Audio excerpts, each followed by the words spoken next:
It is so weird to see myself with straight hair. Looks very weird now. It looks so modern. Hello, beautiful people, and today I'm getting a message. Okay. Oh, Doug wants to come in.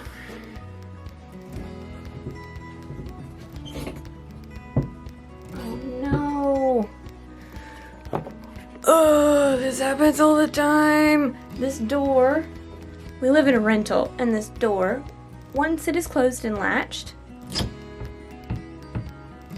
it does not open from the inside. And I closed the door to block out the sound of the cicadas outside. So now I'm gonna have to, pardon my messy room, pop the screen out of this window, climb out the window into the garage to get back in the house to open this door. I will be right back.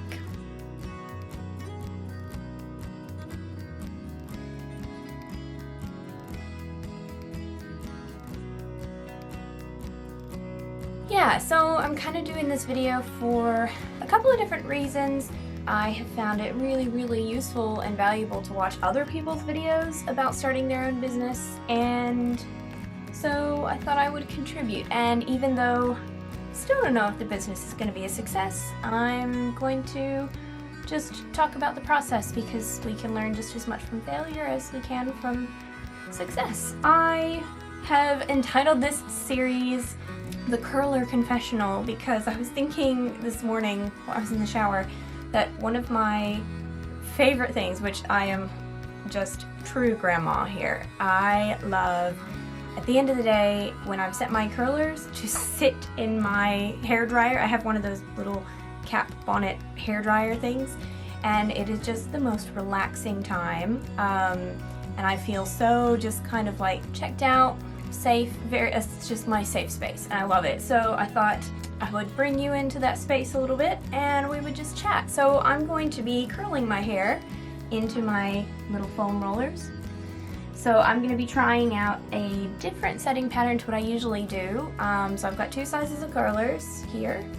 I'm going to curl the top section of my hair back, I think. I was thinking about doing it front, but I think I'm going to go back with it, and then all the sides just going straight down. I think Pinup Palmer does this in one or multiple of her videos, so I thought I would try it with rollers and see what happens. So I'm just going to be doing that, chatting away. My name's Brittany, by the way. I'll tell you about the name of my business actually. So Petra Pan Apparel came about because I teach for a dance school, which is actually a burlesque school, and so everybody has their little stage names. And so when I first started, I'm a hula hoop artist. I don't really do much burlesque myself, but I absolutely love teaching there. So I do hula hoops. And my first performance, I needed a stage name, and my act was very kind of like elven, mystical kind of thing, and so I was like, oh, I want something kind of whimsical, so I was like Petra Pan. So Petra Pan is my stage name for that, and so when I started the business, I was like, oh, I'll just call it Petra Pan Apparel.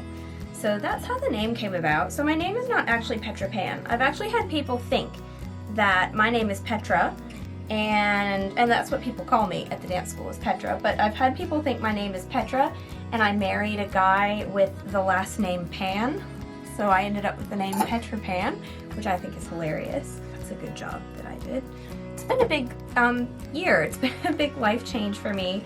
So I do talk about it a lot, but last year in March, when COVID really started happening, I lost my job pretty early on because I was teaching English at an English language school to international students, to adults, which is what I'm trained in. Obviously lots of international students were leaving, and you know, all that kind of thing. So I lost my job, and really hit me quite hard because I'm an incredibly goal-oriented person, and if I don't have direction, something that I'm working towards, I really flounder. I really struggle. That was a really difficult time. So because I teach dance, I started trying to learn how to sew leotards, because I did know that one rule of business is that you find a gap in the market and you try to fill it. So I had been searching for ever and ever and ever for a good unitard, because for doing circus stuff, a unitard, I just wanted something all in one piece that fit well and was made of a non-slippery fabric. So that was my big thing, was non-slip fabric. So I started learning to sew. I'm going to start with these little curlers going down the side, and I'm going to use bobby pins because I might have to sleep in them, and that makes it a little bit more comfortable. But I actually have to leave the plastic in here, which makes them less comfortable, but they're so squishy, otherwise they just turn to nothing.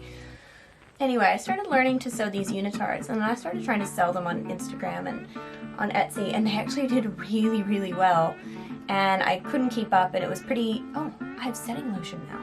It was pretty obvious from the get-go that I was not going to be able to keep up to actually make any money by making everything myself. And so that's when I decided to kind of step back and reevaluate, find a way to have things made rather than me making them myself.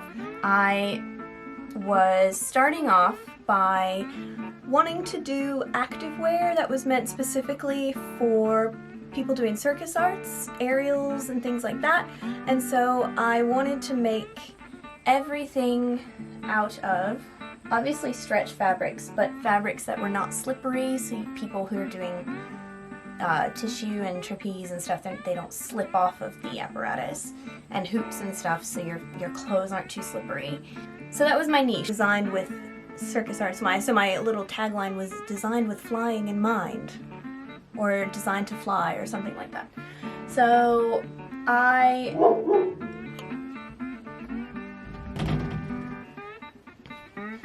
Alright, we're back. Duke's joining, as always. We haven't shut the door all the way though, so hopefully we don't get trapped in. So if you hear any rustling, that's... Okay, so where were we?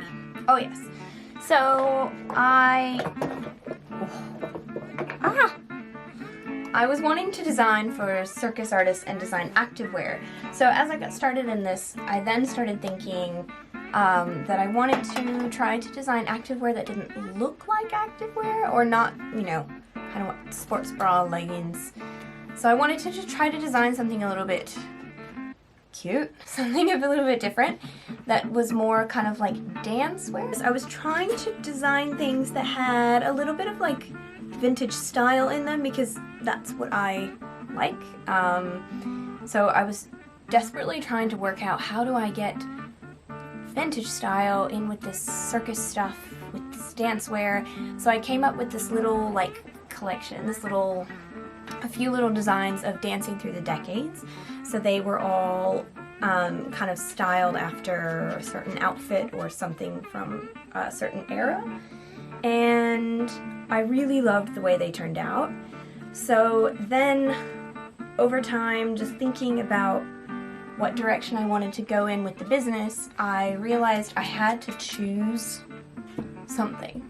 Like, I couldn't just try to, it wasn't making sense to put together the circus stuff with the vintage stuff, and it just wasn't, there wasn't a clear direction. So I finally realized, hey, if I really like vintage clothing, vintage style, I could just do that. And so having that realization was kind of freeing, because at the same time that I was doing all of this, I was doing so much research into generally fashion history, but then I started narrowing down to kind of like mid-1900s, and I was really interested in dance and fashion and costumes, all things kind of like that. So I was doing all this reading, tons of research, and while I was doing this research, I was finding it very empowering, because just reading stories about these women from, I don't know, 70, 80, 90 years ago, and just finding them so relatable and realizing what incredibly strong and powerful women were able to become in the fashion industry, which was pretty unique. So I was really enjoying reading about a lot of these designers from like the 20s and 30s and 40s. And so just finding all of that so interesting and empowering, I decided that I really wanted that to be part of my business. Just I'm also just a teacher at heart. My mom's a teacher. I think it's just in my blood, and so I love sharing information with people and helping people to feel empowered. And I think as I go through learning all of this, you can't just glorify the past or romanticize the past or to demonize the past. I hope to kind of embrace and convey that through my channel. So another reason that I was not really able to, or decided against pursuing the more activewear route, is that I am also really passionate about businesses being local and clothing made ethically. I don't support fast fashion anymore. I haven't bought new clothing, with a few exceptions, since like 2018.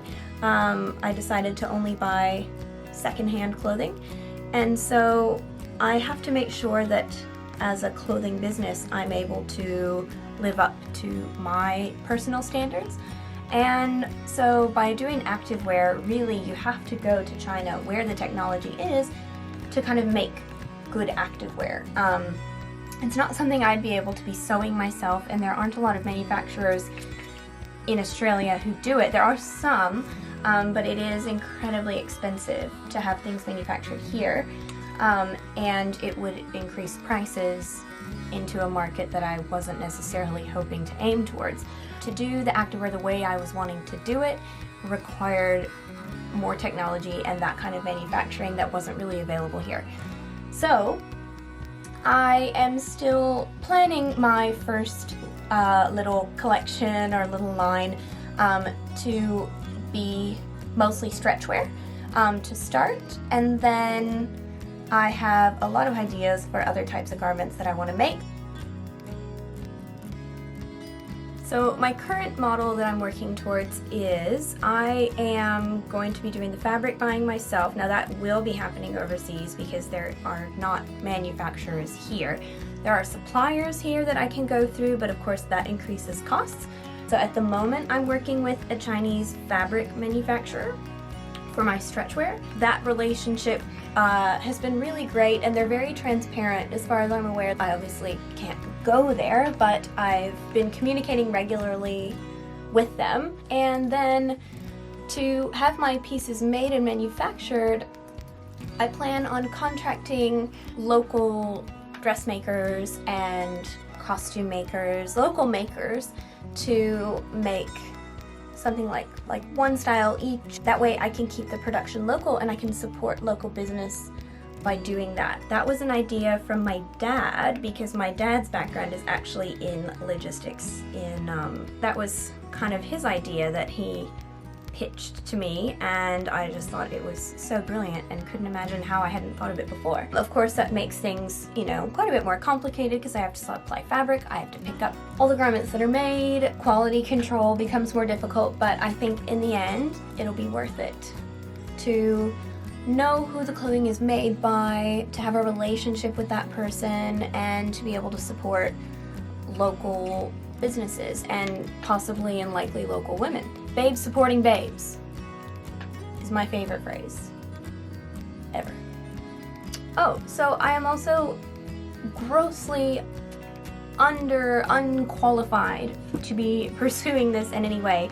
I have zero formal training in fashion, zero training in sewing or pattern making or anything like that. So last year I took some of my little pieces that I had made with my YouTube Academy level pattern making skills. So I took them to someone to talk to them about kind of fixing them up and doing grading, which is sizing, and that tends to be really expensive and it's really complicated to do, and it was not something I was going to be able to do myself. So I took them to this lady and she said, actually we offer a grading course, we offer a pattern making and sewing courses. So I did a sewing course with them, and I had not been able to get a job all of 2020, but found it really stressful and disheartening applying for jobs all the time, and these were entry-level jobs that I didn't have any retail experience, so on paper I did not look good enough for any of these jobs. Then my sewing teacher actually got me a job through one of her other students. So I was able to save up a little bit of money, and it felt really good just to be kind of supporting myself again, because through all that time I had been relying on my husband's paycheck. The money I was making from doing costumes and leotards and stuff, basically only covering materials to get more stuff to make more things. And then this year I have started a pattern making course and a grading course at the same time. I have another job now working at a dress shop, selling vintage reproduction clothing, which is incredible. So I'm doing that job, I am doing the pattern making course and the grading course, and still teaching dance classes at the moment. Life is feeling very scattered right now, and I feel like I can't keep my head in one space for long enough to really, get anything done. So I'm planning on doing some rebranding soon. I have a friend who's going to help me with the logo, because the logo I currently have has the circus tent on it, because that was my original intent.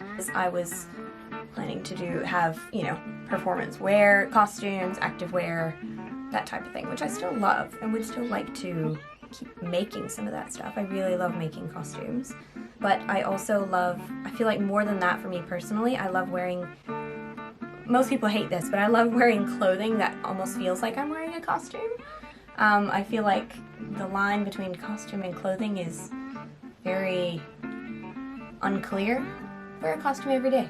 Now this setting lotion that I'm using, finally, I got my hands on some Lotta Body setting lotion, and this is my second time using it, so I will give a full review on my thoughts on it at some point in the future when the weather is a bit more compliant. So my level of imposter syndrome with starting this business is just through the roof. I feel like I'm in no way qualified to be doing this, but I feel like also whoever is truly qualified to do anything. I'm doing it, I've committed, but it is thoroughly anxiety inducing a lot of the time. Also, having been working on this for close to a year now, and still not really having anything to actually show for it, not having any products ready yet, even though I have designed the first collection, just not having anything to show for it yet and putting a lot of effort into something that's not making me any money can be really disheartening sometimes. But I feel like some days it's like, well, I'm in it too deep now, but other days I'm still really, obviously, excited about where the business is going. But by starting the YouTube channel, I feel like that's kind of finally something show you my face. Something that I can kind of point to and be like, this is something. There is something done, something's made, even though there's no website yet, there's a lot of things yet, there is at least that. I'm also generally a fairly confident kind of person, but at the same time also very easily dissuaded. So I have these highs and lows of being super confident and then followed by crushing despair that I'm not ever gonna get anywhere with this business. Of course, what can you expect when you try to start a business during a pandemic? With no capital behind you, no skill, certainly an underdog operation, but well, people have done it. People have done it before. So I just want to be really transparent and open about how the business is going. So I've decided with the back row, I went back. Second row I'm going forward, and then I'm going to go back and then forward, and I'm going to see what that does.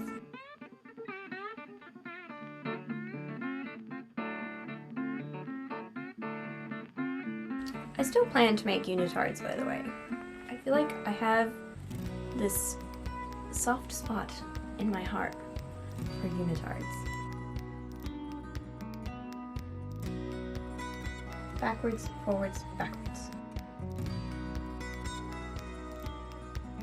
Another thing that I love about vintage fashion history, I know I said before that I don't really agree with romanticizing the past, but something I do love, like the material culture of the time, because people really appreciated their things. It wasn't like the disposable culture that we have now. So I do really appreciate that, how the things that people had, they valued, and things were made beautifully, and people spent money on things. The percentage of people's incomes that they spent on clothing back in the day was a lot more, like each item cost a lot more than what it does now, but of course things were really well made, and if they weren't made by your local dressmaker, there was mass manufacturing, but it was not really anything like it was today.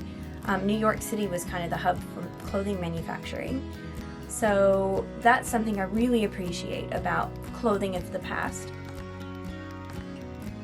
This is probably too much for one roller, but I'm over it.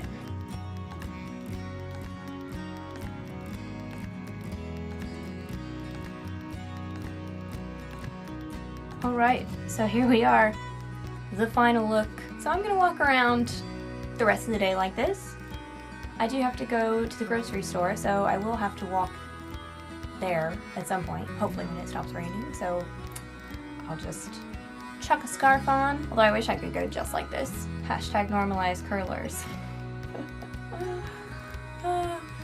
So thank you for joining this very rambly, chatty curler confessional. I don't know if this is useful to anyone, but for me it's nice to chat about it, get it off my chest, get some things out there. We'll see if I'm able to edit this into some interesting content or useful content or any kind of content. Thanks for joining me on the Petra Pan Apparel YouTube channel. It's a place where we celebrate women through learning about fashion history and talking about our businesses as well.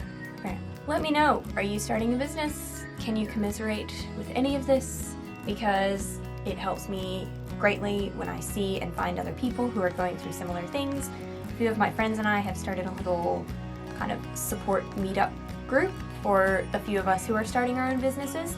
So love to support a babe in business. So let me know if you're starting your own. I would love to check it out. And yeah, thank you so much for joining me on this curler confessional.